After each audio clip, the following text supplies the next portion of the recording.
Everyone, welcome. Thank you for attending our Innovators preview for RBVM and ASOC, pretty much our security enhancements.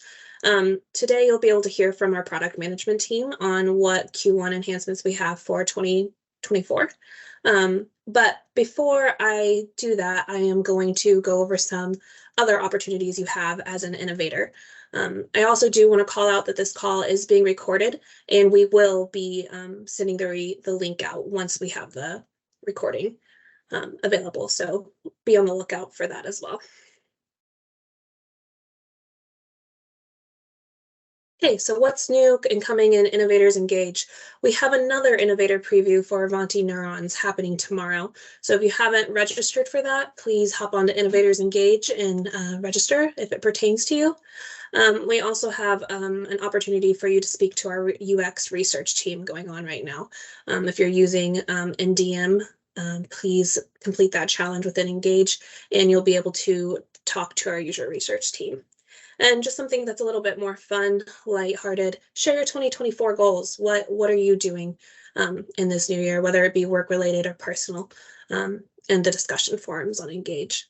Another opportunity coming up that actually the challenge is out now within Engage is how to be a speaker at Ivanti Solutions Summit. If you are attending and going to be there with us in April, please complete that challenge if you're interested in speaking at the event. I know this slide will be shared probably a few more times throughout this webinar, but if you think Ivanti Neurons for RBVM is 5 stars, complete a review. You could get a $25 gift card from Gartner. So if you haven't already done that, it doesn't take that long. The reviews help us better our product, and you get to help customers by sharing your insights. And then, yes, just one more final plug for our Ivanti Solutions Summit coming up in 2024 of April. If you haven't already registered, if you plan on attending, I do so now. Our early bird pricing ends, I believe, Friday. We have early bird pricing available until Friday. And then after that, the price will go up. So maybe take advantage of that now if you do plan on attending. Alrighty, and before I pass it over to Mike, I just want to let everyone know if you do have any questions, please put them in the chat, and they will be answered via the chat or at the end of the call when we do our quick Q&A. So yes, if you have any questions, please put them in the chat. Me and the PM team will be moderating, and again, they'll be either answered via the chat or at the end of the call. Okay, thank you, Mike. I'm going to send it over to you. I'll stop sharing.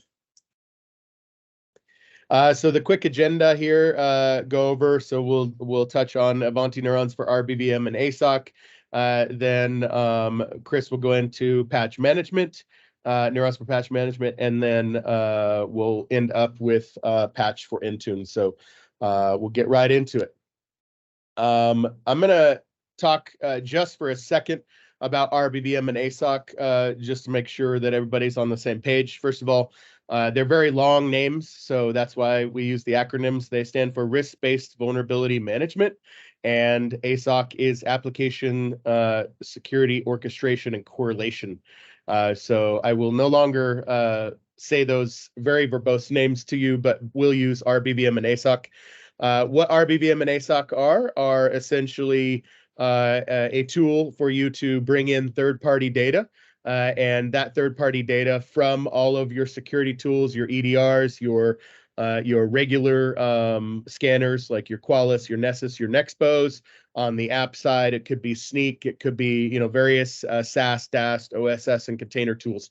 All that data comes into Ivanti Neurons for RBVM and ASOC as they're sort of a combined module in a SaaS platform, and then we provide to you threat and vulnerability context and risk scoring of the individual findings as well as the assets, and we allow you to continually sync with your third-party products and have a single page where you can check and look at dashboards and all that sort of thing. So if you're not a current customer of RBVM and ASOC and interested, definitely feel free to reach out. I'd love to talk to you. We've already gone over this, so I'm going to skip this one. That's for the current customers that are willing to do feedback for us. As with all the products, I'm going to quickly cover the release summary here. The miscellaneous improvements in the list views based off of user feedback from user experience engagements was one big thing that we did here this last quarter. Additional exports capabilities. Exporting is a big capability for our product, both in bulk to third-party solutions that you may be using for data analysis, as well as just day-to-day exports. The UX updates, we revamped our uploads page with some new enhancements so that it makes it easier to get data into the platform. Most of the data that comes into the platform is going to be automated, but we do support manual upload of your own types of data that could be pen test data or audit data that you've put into the right format in order to track side by side with your vulnerabilities coming from your various sources. As far as data related, we brought in custom attributes into the generic upload mapping. So what that really means is that if you're using the generic upload to bring in your own type of data into the platform, we now support our new custom attributes. The custom attributes was a new feature last quarter, and so those custom attributes now support the ability to bring them in during generic upload mapping, which basically means that you can bring in custom attributes for your assets that don't exist in your third party via bulk upload into our platform. Obviously, you can always use our APIs. 100% of that is supported, but this allows you to use a bulk upload of, let's say, a CSV to bring in custom attributes that didn't exist in your third party sources to help you do data correlation and slicing and dicing. Findings collections is currently in beta for us with a few of our design partners, like many of you here.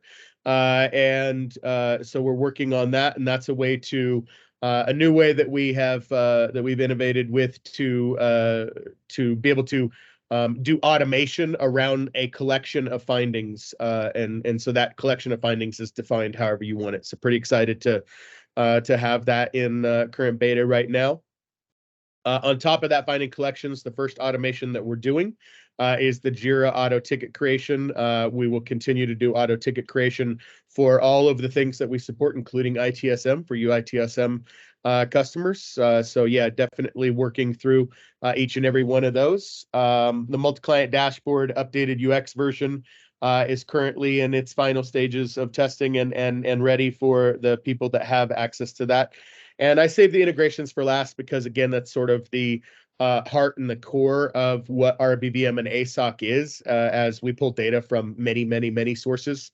Neurons for patch management has some updates. We're actually going to get a quick demo here in a little bit from Alicia on what we currently have for that integration, as well as what sort of updates we've done in this last quarter. And then we did many updates to existing integrations, but we also brought in several new ones, the two biggest ones being Checkmarks 1 SCA, and Wiz has gone into a beta. So we're constantly making updates and moving forward with a lot of the things that we're doing as far as integrations go. So far too many to put here, but I just put a couple of the highlights. And again, we'll get to see the Neurons for patch management one here coming up in just a minute. So I wanted to just highlight a little bit as innovators and maybe users of other products here, potential users of other products here at Ivanti, a couple of the things that we are doing with RBVM / ASOC that may interest you if you're not already aware of them. So the first one that I'll highlight here is called vulnerability response. And so this basically takes our risk-based solutions on the left-hand side. You can see all those things that I've been talking about there, the EDRs, the ASMs, the SaaS, DAST, all those data sources can come into our RBVM and ASOC solution. That's the risk-based there in the middle. We provide many, many features, workflows, automatic SLAs, prioritization of your findings, risk scoring, that sort of thing. ITSM is now having a vulnerability response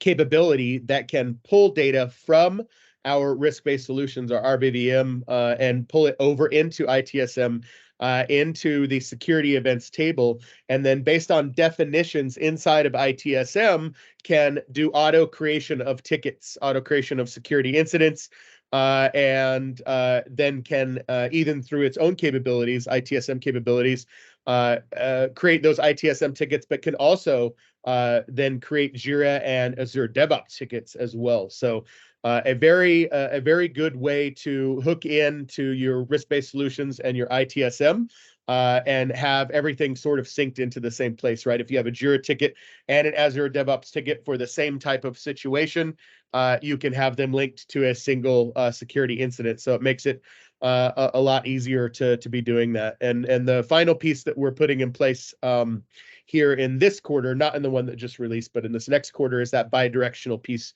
where ITSM is going to push that ticket information back to the risk-based solutions portion.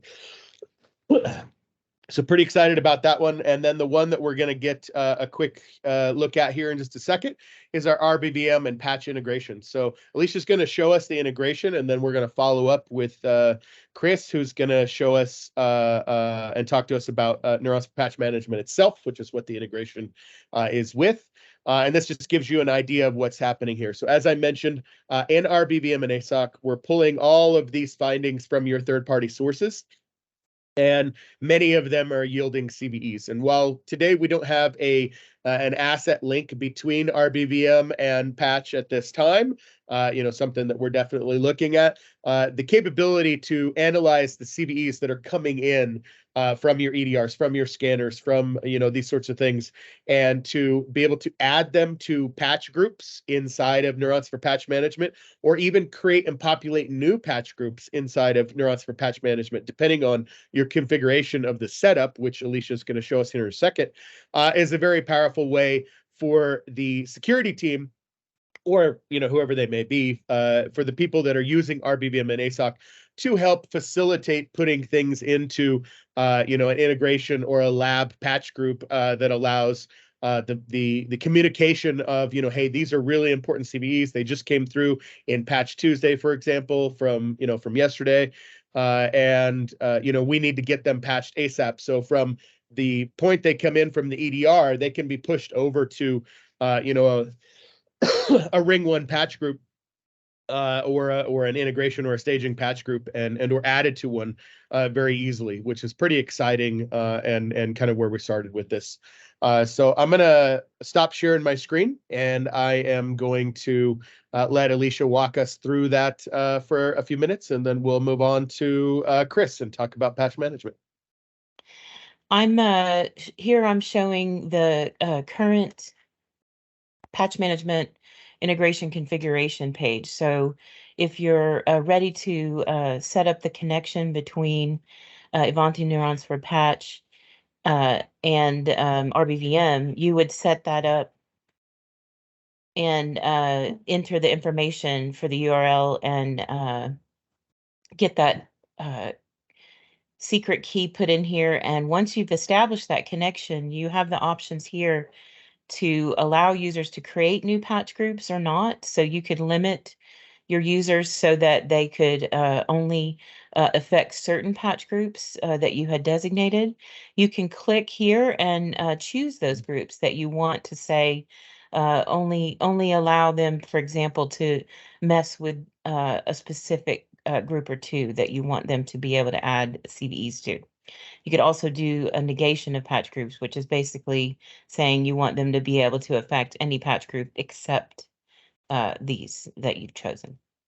So once you've set that up and you've enabled this, you can see that when you're over here in our host findings list view, you'll have all the data that you've brought in from your other connectors, and your scanners are showing you these findings. And with each finding, you know that you often have associated CVEs with those findings. So here, this one has this particular CVE. And so if I select this finding because I want to add this CVE to a patch group, I would go here to my actions and I could add it to a patch group of my choosing. I can search the list of patch groups if I wanted to narrow it down by a specific one. And then once I click it, it will say, hey, you're going to add this CVE to this patch group, and then I can do that. and it will submit a job for me and when I go log into the patch management page, I should see that CVE added to that group. In addition to that, we have the ability currently to create a new patch group. So in the same manner that I just did, I could create a new one for me to manage over in the patch management system. So the new thing that we've been working on for this quarter, we're really excited about, is to add the ability for you to see those patch groups in relation to your findings within RBVM. So here you can see we have these new views here on the side, your patch group views, and you can go and click on these and it will filter the page by those findings. And it's here, you can see here the list of CVEs that are associated to this patch group. And then you can narrow down the findings that you believe are going to be part of that patch group. In addition to that, you can, use our other system views like Patch Tuesday, like Mike was saying, and you can use that as the basis for your selection. And you can compare, the CVEs associated as you create your patch groups. And like I said, you can set your patch group view to that once you've created it. Excellent. Thank you for the review, Alicia. And I think at this point, Chris, we'll hand it over to you.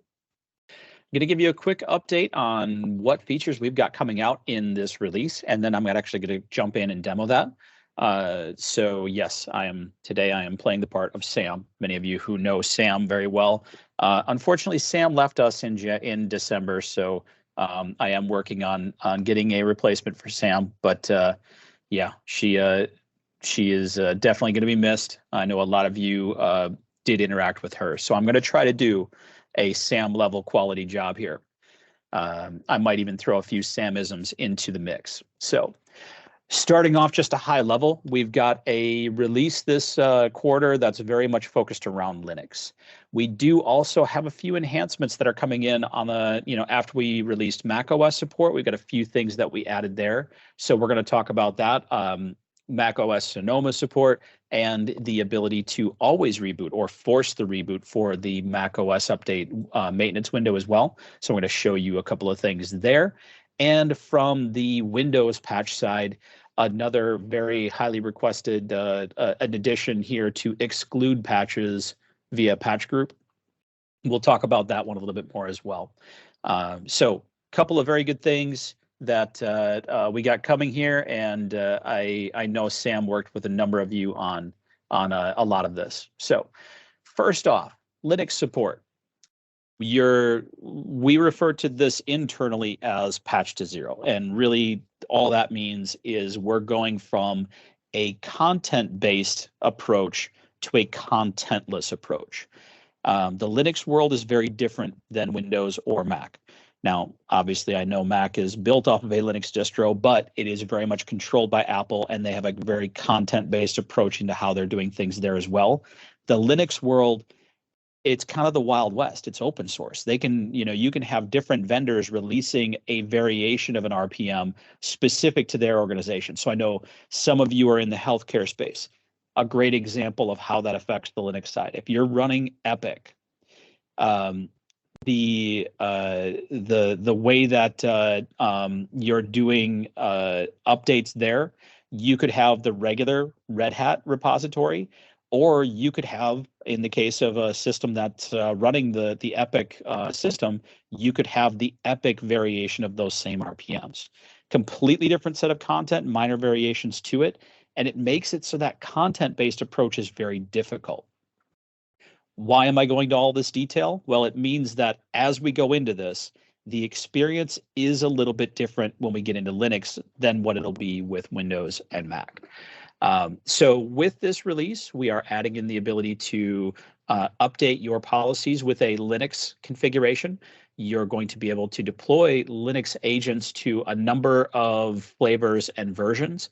And we'll talk a little bit about the version coverage here, because we're We're rapidly trying to test and release them all, but the ones that don't make the final testing before our release date later this month will just be coming out incrementally after that. So the interactions and things like patch intelligence. Again, patch intelligence is based on our catalog of content. With Windows and with Mac, that content is automatically there. What I'm going to show you today is an environment that's already assessing Linux systems. So there will be Linux content in patch intelligence with what I'm going to show you today. But when you do it for the first time, you won't see Linux content there until you deploy your first agents and scan what is basically available on those Linux systems because of what's in your Yum repository. So we'll talk about some of those nuances a little bit here. But the biggest thing is I wanted to make sure people understand some of those differences, so you're not concerned about or confused by that as you start to play around with this yourselves. So we're going to cover that. The exclude by patch group. So there's really two kind of default ways to configure your Neurons patch policy. There is the approach of doing a very dynamic approach. You could have basically configure it to scan and deploy everything. And you can also go with a very strict approach. For those of you who have very strict change control requirements, you can explicitly say, these are the only things that are allowed to be deployed in my environment. Now, which approach is right for you depends on your processes and how your organization would like to work. So that first option, the dynamic approach, if you ran into a situation where an update broke something in your environment, the limitation we had before was we could only do patch groups by that explicit allow. We didn't have a exclude by patch group in that configuration. So what we've added now is the ability to do that. So you can have that dynamic policy and you can do exclusions of very specific things, but keep doing the dynamic approach across the rest of your policy. So a nice enhancement there. Again, kind of brings us down to a little bit more parity with the on-prem way that a lot of you are doing things either in EPM or security controls. So I know a number of you were looking for that. Apparently, my background is getting a lot of conversation there. Yes, it is the Dr. Strange. I believe the New York Sanctum. That's the image there. So copyright infringement. We're going to get in trouble for this. I apologize, Cassidy. The next one here. Go ahead, Mike. Real quick, we do have a quick question from Scott Ellenberger. Chris, he's asking if the repositories that Linux distro would connect to can be configured for a local or on-prem repo that may be different or have more or less packages than I think presumably the regular Linux distro. Yeah, good question. So let me touch on that real quick. To our solution, because of this contentless approach, we don't care what's in the repository. If it's in there, we're interacting with the Linux system and we're saying, hey, what are you what are you missing for RPMs? So what you connect up to your repository is really what matters. Whatever content you add in there, whether it's the standard stuff directly from Oracle for Oracle, Red Hat, or whatever, or if it's from another vendor releasing a different custom variation of that, the Red Hat RPMs, if it's a third-party application installed on that Linux distro, you just need to hook up that additional content to your repository. Our product should be able to see it and let you interact with and push the updates for that. Really, it's not us pushing it at that point. We're interacting with the Linux system and telling it what to do, and it's going to talk to its repository to get everything it needs. So if you are running some additional content that's not standard for like out-of-the-box Oracle, that's okay. Hook it up there. As long as you've hooked that content up to your repo, it should show up for us. If you're running in an air-gapped environment, that's a case where you're still going to have to make sure you get the content down to your repo and make it available there. And we're just going to interact with that and allow you to do kind of the enforcement of what's going to be updated. So that's hopefully that answers most of your question there. If not, we can go into a little bit more detail in that as we go through. macOS Sonoma support. So any of you who were evaluating what we were doing with macOS support, we were in the process of releasing many of these features as Sonoma was releasing. So this came out shortly after. For the most part, we try to stick to day zero support for that. So going forward, you know, when a new version of Windows comes out, we release it pretty much as Microsoft is doing so for patch support. Same thing for Mac OS. We'll be doing that more inline. This time around, it came out a little bit after, just because we were still working on getting our Mac support into the Neurons platform at the time.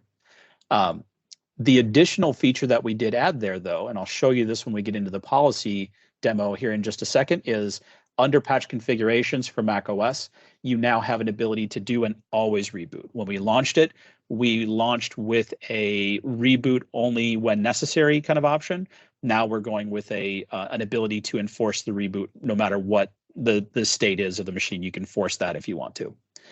So this is what the UI will look like, and I'll show you that that's there. It was turned on in production for all customers already early last week. So if you have not looked at your policy recently, you will see that it's already there, or should be. If it's not, we'll have to take a look at that. But last one here, this is some things around the reboot. We've had some conversations with customers wanting to do some customization around that reboot dialog. So bringing in some text branding and caption kind of capabilities into that. All right. On that note, let's go into, or as Sam would have said, let's bring it to life. So we're going to go into the tenant that I have for, this is one of our CI tenants. It's a development environment. So it has a ton of data, but it's also a very dirty set of data. It's not going to look like your environment normally would. But this gives me an ability to show you a variety of different things here, so I have the right information in there.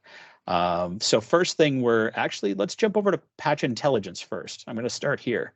On that, I've actually already filtered down so you can see that the latest Mac Sonoma update 14.2.1 is available in there, released on December 19th. And you can see here that we do have the vulnerability data tied to it as well. So because of our interactions on the back end with Mike's team and the RBVM platform, we're able to pull in that CVE data and VRR group data. So you'll see that that's all in there as well, and will be for Linux as well. So that is, Sonoma really is kind of a boring demo. Hey, look, there's content there. It's going to work. So on the Linux side, you can see that I've got all of the Linux data that's been assessed on test machines that we were working with there, all the different RPMs that were updated.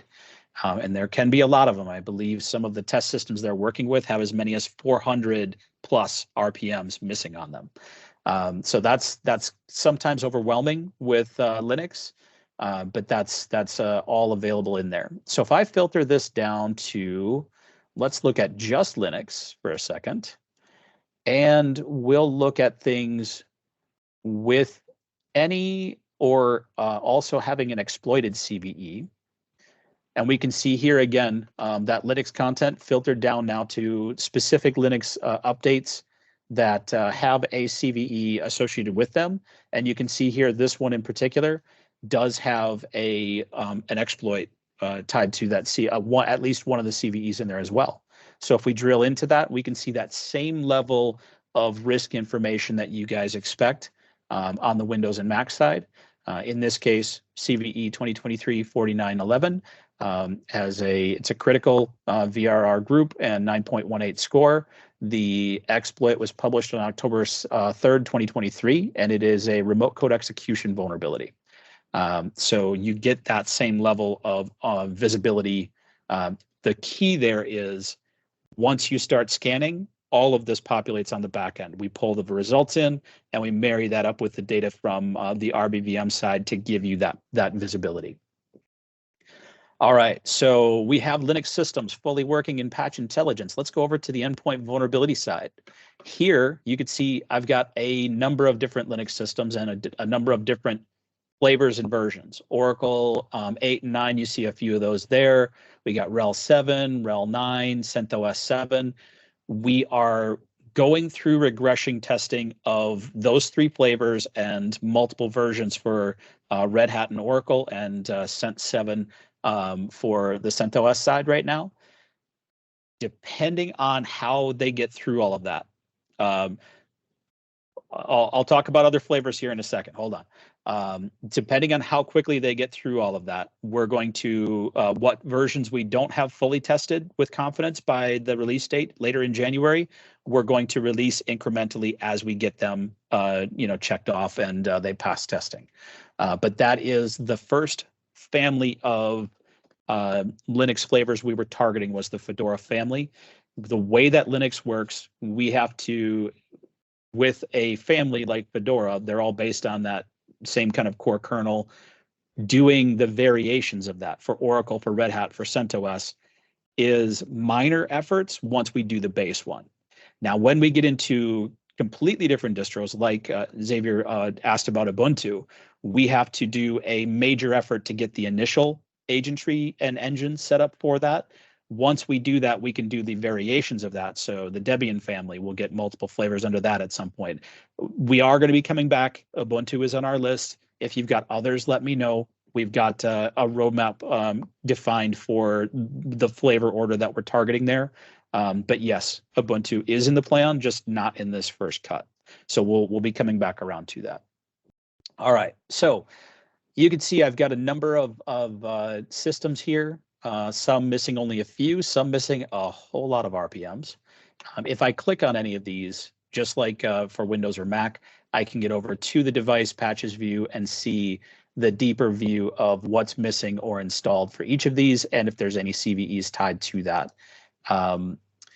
I will say, and those of you who know the Linux space will probably understand this, but for those of you who aren't always as familiar with Linux or haven't spent much time in there, there's a difference in the level of content that each of these flavors really kind of gets to.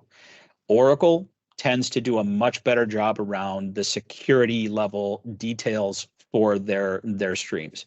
When you get into other flavors, there'll be variations to the level of detail we're going to get because those vendors may or may not be as diligent about it. So we do what we can. We try to pull in as much security content as possible, but that's going to be differing based on each of the each of the different Linux flavors and how well their community provides that information.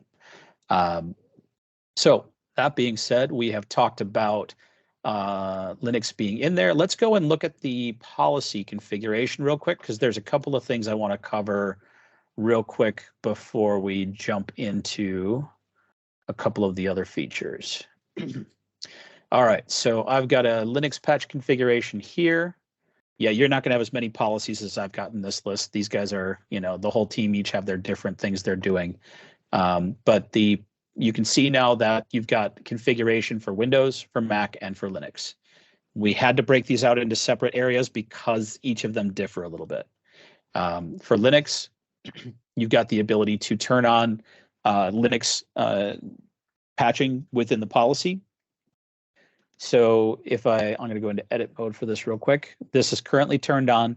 I have opted to do the reboot after, and I can choose to do an always reboot or reboot only when required.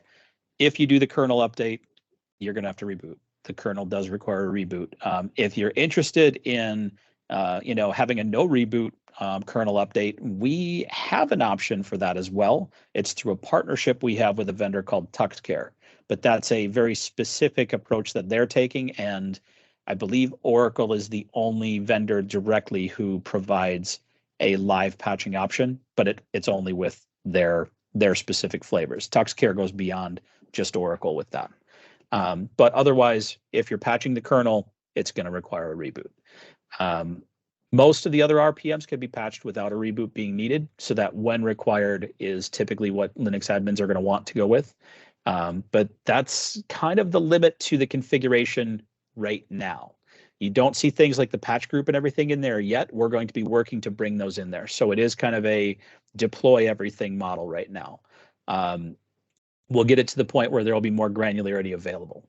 Again, because it's contentless, this is one of those things where you're going to need to do the assessment first.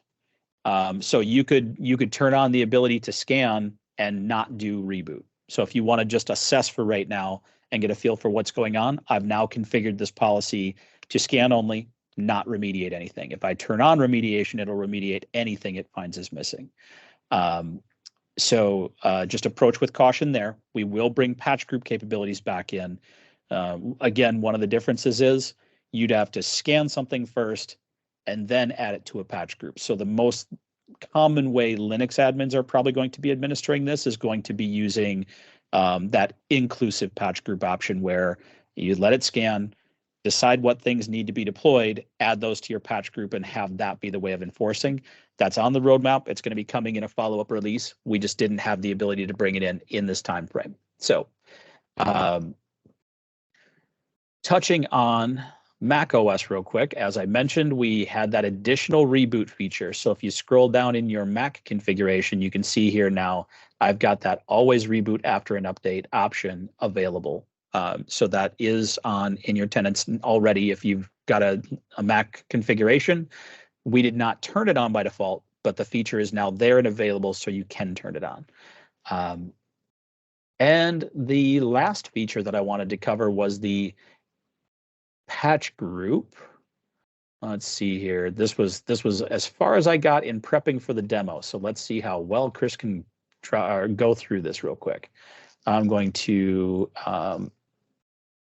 I'm already in edit mode. So deploy patches. That's the deploy and exclude by patch group. This is the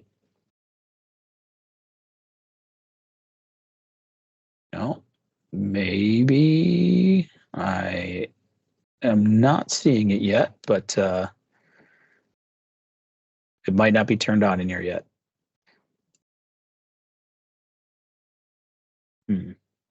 All right, I'm gonna have to follow up on that one because I don't think it's turned on in this tenant yet.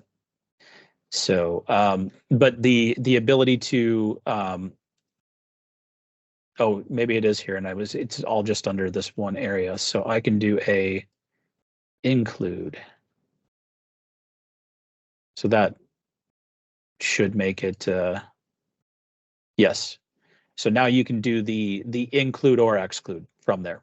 My apologies, my first time stepping through this myself, huh? So once you do that, this policy is now set up to scan for everything and deploy only things that are critical and specifically things that are in this patch group. So I can mix and match things a little bit. This gave me the ability to scan for something specifically and exclude or include something additionally to that. I now have the ability as well to say, scan for everything, all security patches, but let's do an exclude of, well, there's no patches in that patch group. That's why that one's not letting me do it. So exclude these 25 patches in this patch group. So even if they're a security patch, we're going to allow you to exclude those. So now you get that ability to do inclusive or exclusive patch groups within your policy. So, all right, that I think wraps up. I'm gonna undo my changes so that Habib doesn't come after me for messing around with this configuration. Excellent. I think on that note then, I'm going to be handing over to Charity. If you do have any other questions, I'm going to check the chat here and make sure I got to everything, but if there's any additional ones, post them over there and I'll be following up. Thanks, everyone. All right. Hi, everybody. If you haven't met me yet, I'm Charity Thierry. Like Mike mentioned at the beginning, one of the products I own is third-party patching within Patch for Intune. So we're going to go over two new features, one that's actually getting released in a couple weeks as part of our Q1 release, and then another feature that actually got released a couple months ago as part of one of our releases in 2023. But we wanted to showcase it because it is something that's a little bit different, and we're finding that a lot of areas are really liking it and really interested in it, especially in the EMEA side. So I wanted to take a minute and talk about that. But first, let me quickly just go over real quick, kind of the value of third-party patching through Patch for Intune.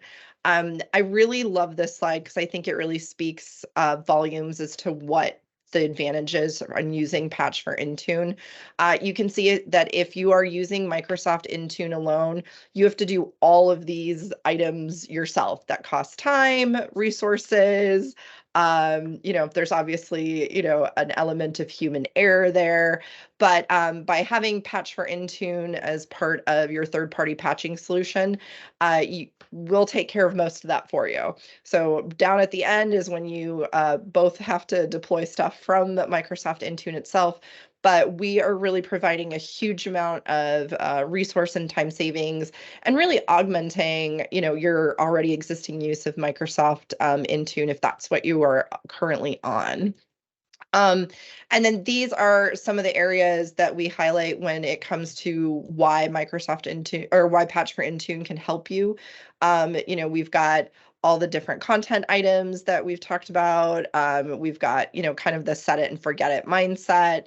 But wanted to make sure that, you guys can see that just because, you have Microsoft Intune, maybe you don't think you need a third-party application, but if anybody's doing third-party application publishing through Microsoft Intune alone, they know that all of these things is something that they could really, really use help on. All right. So let me jump right into it. So the first thing we're going to talk about are scopes. So Microsoft Intune has a scoping feature, and this is really in use for large organizations that need to operate in silos. So on the US side, a great example of that are state and local governments. So for example, I'm in Minnesota. And so one of the things that we do here is we operate very much in silos, sure, under the state government, but we have the Department of Transportation, the Department of Education, you have all these different silos that are specific and really don't overlap in terms of an IT structure. They have their own independent areas. And so what we were being asked for is, well, we all share one Microsoft Intune. We don't want to get multiple Microsoft Intune accounts. So can we each have our own Patch for Intune Neurons tenant and share the Microsoft Intune? So we took a look at this and we did it. We were able to figure this out. So again, this is going to be really great for those organizations who have to stay siloed, but all still share that Microsoft Intune tenant. So I'm going to switch screens over here, and I have a recorded demo that I am going to walk through with you guys. All right. Okay.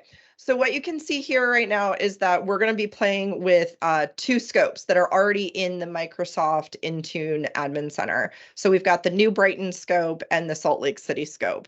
And they're already built in, they're already being used within the Microsoft Intune environment. And so the whole point is to be able to see that New Brighton can see something and Salt Lake City cannot, and vice versa. So one of the things that we did is when you are starting the onboarding process within the Neurons environment, it's going to look to see if you have already gotten scope set up in your environment. So you're going to see here that this is our onboarding path that we already have. So if you've gone through this, you're familiar with it. But once you get to step 6, which we'll get to here in just a second, it's going to know that you already have scopes in place. And so it's going to list out your scopes in the drop-down menu, and you're going to be able to decide which scope that you are going to be part of as part of your onboarding process. So for this scenario, we're going to pick New Brighton. We're going to finish the onboarding wizard.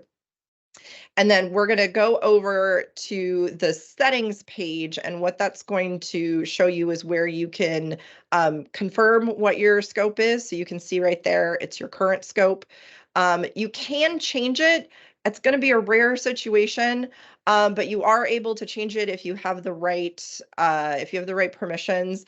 If you do, we are going to prompt you to reset your environment, because the applications that you were managing for one scope might not necessarily be the same applications you're going to manage for the new scope. So we would reset your tenant per our recommendation, but we're not going to do that in this scenario, but we wanted to let you know that that can happen if you're going to do that. So now we're going to go and manage an application. So what we're going to do is we're going to find an unmanaged application, and we are going to manage it specifically to just one of the scopes. So we're going to go down and pick the real VNC server. So keep that in your mind. And we're going to go ahead and, set some preferences here as to how we're going to do it. We're going to select our group so we know which group that it needs to go out to. And remember, we're in the New Brighton scope, right? So this is where it's going to be publishing to. So we're going to go pop back over to the Microsoft Intune tenant or Microsoft Intune center, and we're going to refresh just to make sure it's in there. And give Microsoft Intune a second.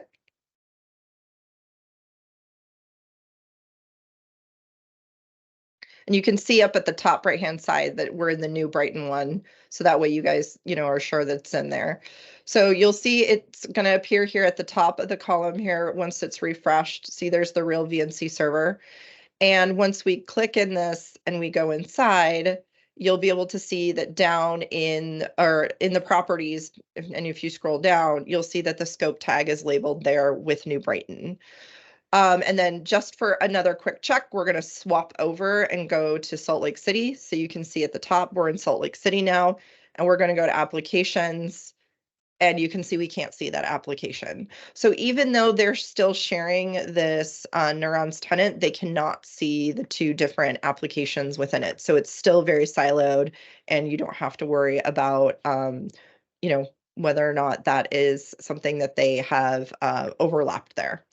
The last one I'm really excited about, and this one is coming out again in a couple weeks, so January 23rd, which is our release date, custom application publishing. So one of the things we've heard from our customers is that there are applications out there that we can't have in our catalog. So one of the one you're going to see in our demo, for example, is Cisco AnyConnect. That is specific to each company, for that application. So that's not something we could ever have in our catalog, for instance. So what we have done for coming out, like I said, on January 23rd, is we are going to release the ability to custom publish through Patch for Intune. One of the questions I've gotten a lot about this feature from current customers is, well, I can already do this in Microsoft Intune. Why would you add this feature within Patch for Intune? The reason is because people want a single pane of glass. Nobody wants to do the same thing in two different places. So the fact that you can now do everything within Patch for Intune and kind of use the same groups and everything like that, and the same preferences that you are used to using as part of third-party publishing through Patch for Intune, you'll be able to do this now with custom application publishing. So let me go into that and swap this out. Okay, so again, this is going to be a recorded demo I'm going to talk over with you guys. All right, so the first thing you'll notice is that we have a new button, Create Custom App. And so obviously that's where you're going to start. And this is where you're going to start filling in the application information. So we obviously have the basic information that you're going to need to fill out. Like I said, we're going to use the Cisco AnyConnect for this demo. Important, obviously, to have the version number in there because we want to make sure that separates future. And then this is where you're going to start getting into the meat of things. So you're going to upload the installer file. And while that's installing and uploading, one of the things you can do is you can actually customize your installer name if you want to shorten it. And then we do allow you to pick which architecture you want. This is harkening back to another feature we had last year about limiting the architecture that you can see, but that is an option that you can pick from. And now we're going to do the requirements. So we're going to add our detection. And there are going to be several different options in this dropdown that you can use. We're going to pick the registry key for this one.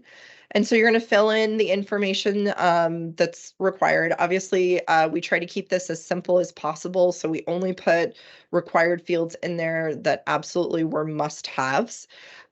We do still allow you to do that 32-bit context, just in case that's something you do need. We're going to use it in this scenario just to be thorough, but we're going to go ahead and add that. And then you can continue to add if you want, but we're going to leave it at registry key for this example. But if you did want to add more, you can. All right, so then the next one we're going to go to is post install. So this is going to be stuff that Microsoft Intune is checking before they install, as well as after the installation. So again, what Microsoft Intune is going to do it. So we're going to do it through the file detection process. So again, mandatory fields, try to keep this at a minimum. You're going to fill it out with the appropriate information that you need. Depending on, what you pick for the property, additional fields will drop down. We're going to continue to fill that out. And you'll see that help bubble comes up too when you hover over the 32-bit path. All right, and then you can get to the command line. So we'll have the install command, the uninstall command. The install time is customizable. We left it a default of 60 minutes, but if you guys want to update that, that's completely up to you.